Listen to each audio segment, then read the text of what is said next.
ഭാരം കുറവുള്ള വസ്തുക്കളിലൊന്നാണ് ഫെദർ അഥവാ തൂവൽ. തൂവൽ കൊണ്ടുള്ള ഷട്ടിൽ കോക്കാണ് ബാഡ്മിൻ്റണിലെ ഒരു പ്രധാന വസ്തു. ഏതാണ്ട് 5-5.5 ഗ്രാം തൂക്കം വരും. താറാവ് അല്ലെങ്കിൽ വാത്ത എന്നിവയുടെ തൂവൽ കൊണ്ടാണ് ഉണ്ടാക്കുന്നത്. 16 തൂവലാണ് ഒരു ഷട്ടിൽ കോക്കിലുള്ളത്. എന്നാൽ ഫെദർ വെയ്റ്റ് എന്ന് പറഞ്ഞാൽ അല്പം വെയ്റ്റുള്ള സംഗതിയാണ്. മറ്റൊരു കായിക വിനോദമായ ബോക്സിങ്ങിലെ ഒരു പ്രത്യേക വിഭാഗമാണ്. പറഞ്ഞു വരുന്നത്, ഒട്ടും ഭാരമില്ലാത്ത തൂവൽ കൊണ്ടുണ്ടാക്കുന്ന ഷട്ടിൽ കോക്ക് താറാവുകളുടെ നാടായ ആലപ്പുഴയിൽ ഒരു രാഷ്ട്രീയ ഹെവി വെയ്റ്റിനെ ബോക്സിംഗ് റിങ്ങിലെ പോലെ ഇടിച്ചിട്ട ചരിത്രമാണ്. 2004 ലോക്സഭാ തെരഞ്ഞെടുപ്പ്. ഇന്ത്യ ഷൈനിങ് എന്ന പ്രചണ്ഡ പ്രചാരണവുമായി BJP തിളങ്ങി നിൽക്കുന്ന കാലം. കേരളത്തിൽ കോൺഗ്രസ് ഭരണം. കേന്ദ്രത്തിൽ ഇനി കോൺഗ്രസ് തിരിച്ചു വരില്ല എന്ന് കേരളം ചിന്തിച്ചതുപോലെയായി 20 സീറ്റിലെ ഫലം. 19ലും UDF തോറ്റു. എന്നാൽ അതിലൊരെണ്ണം അത്ര രാഷ്ട്രീയമായല്ല എന്ന് തോന്നിപ്പിക്കുന്നതാണ്. ആലപ്പുഴയിലായിരുന്നു അത്. ഇന്നത്തെ ആലപ്പുഴയല്ല അന്ന്. ആലപ്പുഴ, അമ്പലപ്പുഴ, അരൂർ, ചേർത്തല, ഹരിപ്പാട് നിയമസഭാ മണ്ഡലങ്ങളോടൊപ്പം കുട്ടനാടും പഴയ മാരാരിക്കുളം മണ്ഡലവും ചേർന്നതായിരുന്നു അന്നത്തെ ആലപ്പുഴ. സിറ്റിംഗ് MP VM സുധീരനായിരുന്നു കോൺഗ്രസ് സ്ഥാനാർത്ഥി.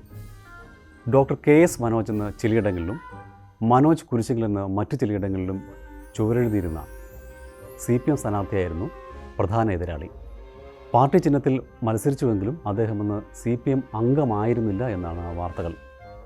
തൃശ്ശൂർ അന്തിക്കാടുകാരനായ സുധീരൻ ആലപ്പുഴക്കാർക്ക് സുപരിചിതനാണ്. 1975 അടിയന്തരാവസ്ഥ എന്ന കോൺഗ്രസിൻ്റെ അതിപ്രതാപകാലത്ത് സംസ്ഥാന യൂത്ത് കോൺഗ്രസ് പ്രസിഡന്റായ അദ്ദേഹം 1977 വരെ ആ സ്ഥാനത്ത് തുടർന്നു. 77 ആലപ്പുഴയിൽ നിന്ന് മത്സരിച്ചു. അടിയന്തരാവസ്ഥ വളരെ നല്ലതായിരുന്നു എന്ന് മിക്ക മലയാളികളും അന്ന് ചിന്തിച്ചതിനാൽ അദ്ദേഹമടക്കം ഇന്ദിരാഭരണത്തെ പിന്തുണച്ച 20 പേരും ജയിച്ച് ഡൽഹിക്ക് പോയി പ്രതിപക്ഷത്തിരുന്നു. സുധീരൻ അടുത്ത തവണ, അതായത് 1980 നിയമസഭാ തെരഞ്ഞെടുപ്പിലാണ് മത്സരിച്ചത്. മണലൂരിൽ വിജയിച്ചു. പിന്നെ 16 കൊല്ലം അവിടെ നിന്നുള്ള MLA ആയി. വീണ്ടും ആലപ്പുഴയിലേക്ക് തിരിച്ചു വന്നത് ആലപ്പുഴ മണ്ഡലം തിരിച്ചു പിടിക്കാനാണ്. പൊതുവേ ഈ ആലപ്പുഴ ജില്ലയിലെ സ്ഥാനാർത്ഥികളോട് അത്ര പ്രതിപത്തിയുള്ളവരല്ല ആലപ്പുഴയിലെ വോട്ടർമാർ. കഴിഞ്ഞ 12 തെരഞ്ഞെടുപ്പുകളിൽ, അതായത് 1977 നോക്കിയാൽ 4 തവണ മാത്രമാണ് ആലപ്പുഴക്കാരായ സ്ഥാനാർത്ഥികൾ ജയിച്ചത്. അവർ 4 പേരും അരിവാൾ ചുറ്റിക നക്ഷത്ര മലയാളത്തിലെ CPM സ്ഥാനാർത്ഥികളാണ്. അങ്ങനെ 1991 ജയിച്ച TJ ആഞ്ചലോസിനെ നേരിടാനാണ് സുധീരൻ അന്ന് വന്നത്.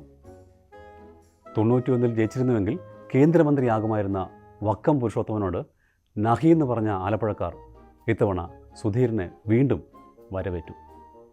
തോറ്റ ആഞ്ചലോസ് CPMന് പുറത്തായി പിന്നീട് CPIയിലേക്ക് പോയത് ചരിത്രം.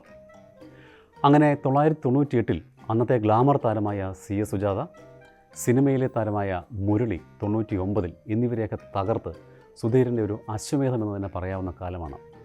കാര്യങ്ങളെല്ലാം ഉഷാർ. എന്നാൽ അപ്പോഴാണ് ഒരു അപരൻ രംഗത്തെത്തുന്നത്. മുഹമ്മ സ്വദേശി VS സുധീരൻ. പുത്തനങ്ങാടിയിലെ ആലപ്പി കമ്പനിയിൽ ജോലി. CPM അനുഭാവി. ഇതിനൊരു ചരിത്രമുണ്ട്. തൊട്ടു മുൻപ് നടന്ന നിയമസഭാ തെരഞ്ഞെടുപ്പിൽ അന്നത്തെ പ്രമുഖ DYFI നേതാവ് ശശിധരൻ ഇരിങ്ങാലക്കുടയിൽ മത്സരിച്ചിരുന്നു. അപരനായി അന്ന് ഒരു ശശിധരൻ വന്നു. അദ്ദേഹത്തിന് 1867 വോട്ടുകൾ ലഭിച്ചു. അന്ന് 406 വോട്ടിനാണ് കേരള കോൺഗ്രസ് മാണിയിലെ തോമസ് ഉണ്ണിയാടൻ വിജയിച്ചത്. UDF ആണ് ഇരിങ്ങാലക്കുടയിൽ അപരനെ നിർത്തിയതെന്നും അവർക്കങ്ങനെ ആകാമെങ്കിൽ പാർട്ടി അനുഭാവിയായ തനിക്കും ആ വഴി സ്വീകരിക്കാമെന്ന് VS സുധീരൻ ചിന്തിച്ചു. അങ്ങനെ നാമനിർദ്ദേശ പത്രിക നൽകി. ചിഹ്നം ഷട്ടിൽ കോക്ക്. ഇതിനെ കോൺഗ്രസ് അരയും തലയും മുറുക്കി എതിർത്തു. അന്ന് കളക്ട്രേറ്റിൽ അടിയില്ലാത്തതെല്ലാം കഴിഞ്ഞു.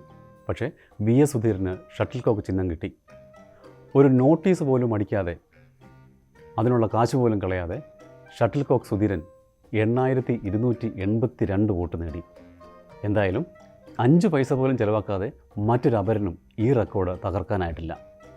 കാഴ്ചക്കുറവോ അബദ്ധമോ മാത്രമായിരുന്നില്ല ഇങ്ങനെ ഇത്രയും വോട്ടുകൾ VS സുധീരന് കിട്ടാൻ എന്നും ഒരു വശമുണ്ട്. VM സുധീരന് കരിമണ്ണടക്കമുള്ള വിഷയങ്ങളിൽ പാർട്ടിക്ക് ഉള്ളിൽ തന്നെ വലിയ എതിർപ്പുണ്ടായിരുന്നു എന്നുള്ളതും ഒരു വസ്തുതയാണ്. എന്തായാലും ഫലം വന്നപ്പോൾ K കരുണാകരനെ വരെ വിറപ്പിച്ച സുധീരനെ രാഷ്ട്രീയത്തിൽ പിച്ചവെച്ച് തുടങ്ങിയ മനോജ് തോൽപ്പിച്ചു. വെറും 1009 വോട്ടിൻ്റെ ഭൂരിപക്ഷം മാത്രം. അന്ന് വിജയിച്ചിരുന്നെങ്കിൽ VM സുധീരൻ കേന്ദ്രമന്ത്രിയാകാൻ വലിയ സാധ്യതയുണ്ടായിരുന്നു. കാരണം 19 UDF തോറ്റിരുന്നു. താറാവ് കർഷകർ ഏറെയുള്ള തലവടി പഞ്ചായത്തിലെ വെള്ളക്കിണർ ബൂത്തിൽ നിന്നാണ് ഷട്ടിൽ കോക്കിന് കൂടുതൽ വോട്ട് ലഭിച്ചത് എന്നതാണ് കൗതുകകരം. എന്തായാലും 2004 തോൽവിക്ക് ശേഷം സുധീരൻ തിരഞ്ഞെടുപ്പിൽ മത്സരിക്കാൻ വിസമ്മതിച്ചു. അങ്ങനെ ആലപ്പുഴ MLA ആയിരുന്ന പയ്യന്നൂർ സ്വദേശി KC വേണുഗോപാൽ 2009 ആലപ്പുഴയിൽ നിന്ന് ഡൽഹിക്ക് പോയി മന്ത്രിയായി. അതോടെ കോൺഗ്രസിലെ മറ്റൊരു യുഗത്തിന് തുടക്കമായി. ഇതിനിടെ ഡോക്ടർ KS മനോജ് കഴിഞ്ഞ നിയമസഭാ തെരഞ്ഞെടുപ്പിൽ കോൺഗ്രസിൻ്റെ സ്ഥാനാർത്ഥിയായി ആലപ്പുഴയിൽ മത്സരിച്ചു എന്നതും കൗതുകകരമാണ്.